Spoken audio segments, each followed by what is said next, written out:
Smartphone cyangwa ibindi bikoresho by'ikoranabuhanga byakorewe gutuma ubuzima bwacu bworoha kandi bugatanga umusaruro haba mu kazi ndetse n'ahandi. Bidufasha no kwirangaza. Gusa niba ujya uraza telefone, laptop cyangwa iPad n'ibindi bikoresho byose bikoresha ikoranabuhanga ukabiraza hafi y'igitanda ugiye kuryamaho, si wowe wenyine, kubera ko ibikoresho by'ikoranabuhanga cyane cyane telefone zabaye inshuti, zabaye bagenzi bacu duhorana bya buri munsi. Ndetse na nijoro tugiye kuryama ntitwifuza ko ziturara kure. Niba utarabimenya cyangwa se ukaba ubirengaho ubizi, ariko kuraza telefone hafi yacu mu gihe tugiye kuryama ntabwo ari byiza. Bibangamira ikiruhuko twakagize kandi bikangiza n'ubuzima bwacu bwo mu mutwe. Ikibi muri ibi byose ni ukujya ku gitanda tugiye kuryama, hanyuma mbere yo gusinzira tukareba mu rumuri rwa telefone. Muganga w'inzobere ku buzima bwo mu mutwe witwa Dr. Reba asobanura uko bigenda agira ati: gukoresha urumuri rwo muri telefone ruzwi nka blue light bigira ingaruka z'uko bituma udasinzira neza, ukaba wamara igihe runaka utarabona ibitotsi cyangwa ukabibura burundu. Igiteza ikibazo cyane kurushaho nicyo uri kuyikoresha cyane cyane mu ikoranabuhanga. Uyu muhanga avuga ko abantu benshi bajya bagira ibintu runaka bashyira muri telefone bikabasinziriza babyumva. Urugero, ushobora kubuza abantu bakina indirimbo z'amaslow cyangwa karahanyuze kugira ngo babone ibitotsi. Ibi byo ntacyo bitwaye cyane, nta naho bihuriye n'uburwayi. Ikibaho ubwo ni ukuba wayikoresha wandika uri ku mbuga nkoranyambaga nk'uko uyu muganga w'inzobere yabitangaje. Ubundi iyo tugeze ku buriri tugiye kuryama, ikintu ubwonko bwacu bukora cya nyuma ni ukubika amakuru no kuyashakira aho agomba kubikwa. Iyo urebye rero muri telefone utuma icyo gikorwa gikorwa nabi cyangwa ntibinabe. Ikindi giteje akaga kuri izi telefone buriya ni urumuri rutanga ruzivaho. Izi smartphone zitanga urumuri ruzwi nka blue light. Abashakashatsi rero bemeza ko uru rumuri ari rubi ku maso yacu. Ikindi nanone ni na rubi mu kubangamira ibitotsi. Kwitegereza urumuri mbere yo kuryama byangiza isaha ubusanzwe tugira muri twebwe mu mubiri wacu, ari nayo ituma ubyuka waruhutse. Niba wumva ubyutse ukumva ubyutse unaniwe kandi ukumva uri kubabara umutwe cyangwa ukumva ufite umunaniro ukabije wakabaye waruhutse, uzamenye ko biterwa na ruriya rumuri rwa blue light akenshi ruva muri telefone. Ubushakashatsi kandi bugaragaza ko hari isano hagati y'uru rumuri no kwangirika k'umusemburo uzwi nka melatonin. Uyu ni umusemburo ugira uruhare mu gusinzira no kuruhuka. Wa muganga twigeze kuvugaho Dr. Reba wo muri Cleveland Clinic avuga ko ubundi uba ukwiriye kwirinda kureba muri screen ya televiziyo, smartphone cyangwa ikindi gikoresho nibura mbere y'amasaha 2 mbere yo kuryama.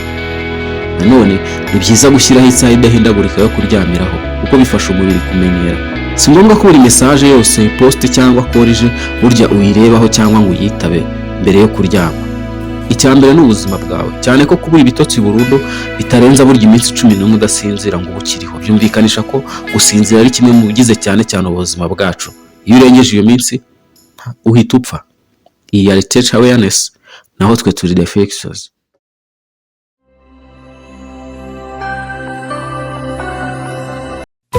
Umva gufitiye amakuru meza cyane kandi ashimishije. Ngwino muri iFix Technology Limited maze tuguhe product zose za Apple waba ukeneye, harimo machine, telefone, amasaha n'ibindi byose. Uretse kubiguhera ku giciro cyiza, muri iFix tuzakugira inama nziza zo kubyitaho, kandi nibinahura n'ikibazo tuzagufasha byoroshye kubisana. N'ibindi bikoresho byose electronique ukeneye biri hanze y'igihugu tugufasha kubitumiza maze bikakugeraho mu buryo bworoshye. Ibijyanye na CCTV cameras ku mutekano wawe, aho ukorera cyangwa se aho utuye, ibi nabyo tuzabigukorera mu buryo bworoshye. Tugurisha imodoka ndetse tunagufasha kuba zakugeraho uri hose byihuse. Dusure kuri @ifix.ra cyangwa se duhamagare kuri izo telefone.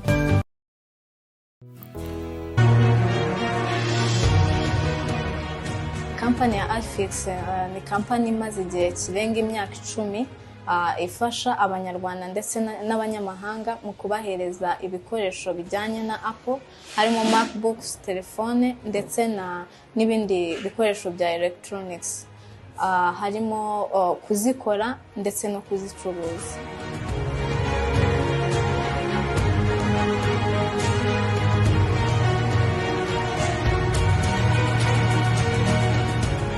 Umwihariko iFix ifite ugereranyije n'izindi kampani zikora nk'ibyo iFix ikora, harimo kuba itanga ibikoresho bifite quality. Ikindi harimo gukora follow up ku bakiriya bacu. Tuvuge niba uje gukoresha MacBook cyangwa telefone, turabigukorera kandi tugakurikirana niba ibyo twakoze bikora neza nta kibazo byagize nyuma yaho. Ikindi iyo tubigucuruje tumekinga sure yuko igikoresho cyawe gikora neza nta kibazo na kimwe gifite kandi tukanakubaza. Ikindi harimo kuba dutanga promotions ku bakiriya bacu buri kwezi. Abadukurikirana ku mbuga nkoranyambaga zacu harimo YouTube, Facebook, Instagram. Amazina dukoresha ni The Fixers. Information zose zinyuraho, mwajya mudukurikirana. Ama promotions byose tubinyuza ku mbuga nkoranyambaga zacu.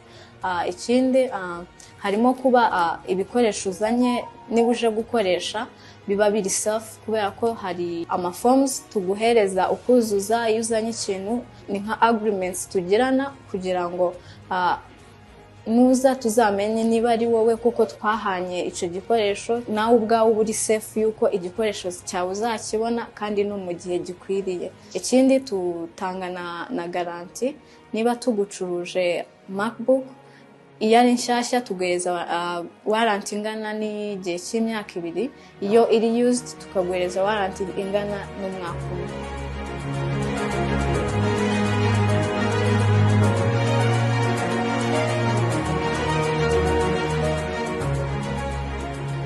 Ushobora kunyura ku mbuga nkoranyambaga zacu cyangwa se aho dukorera ukodaringa ugatanga nka 20% y'amafaranga akenerwa kugira ngo tubone iyo product, hanyuma twebwe tukagutumiriza ayandi ukazayishyura uje gufata product yawe.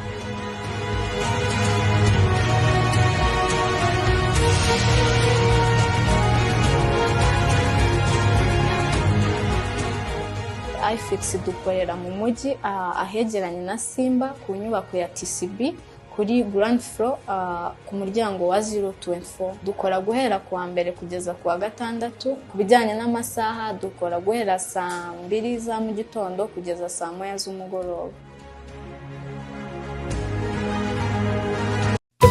Umva gufitiye amakuru meza cyane kandi ashimishije. Ngwino muri iFix Technology Limited maze tuguhe product zose za Apple waba ukeneye, harimo machine, telefone, amasaha n'ibindi byose. Uretse kubiguhera ku giciro cyiza, muri iFix tuzakugira inama nziza zo kubyitaho, kandi nibinahura n'ikibazo tuzagufasha byoroshye kubisana. N'ibindi bikoresho byose electronic ukeneye biri hanze y'igihugu tugufasha kubitumiza maze bikakugeraho mu buryo bworoshye. Ibijyanye na CCTV cameras ku mutekano wawe, aho ukorera cyangwa se aho utuye, ibi nabyo tuzabigukorera mu buryo bworoshye. Tugurisha imodoka ndetse tunagufasha kuba zakugeraho uri hose byihuse. Dusure kuri #iFix_RA cyangwa se duhamagare kuri izo telefone.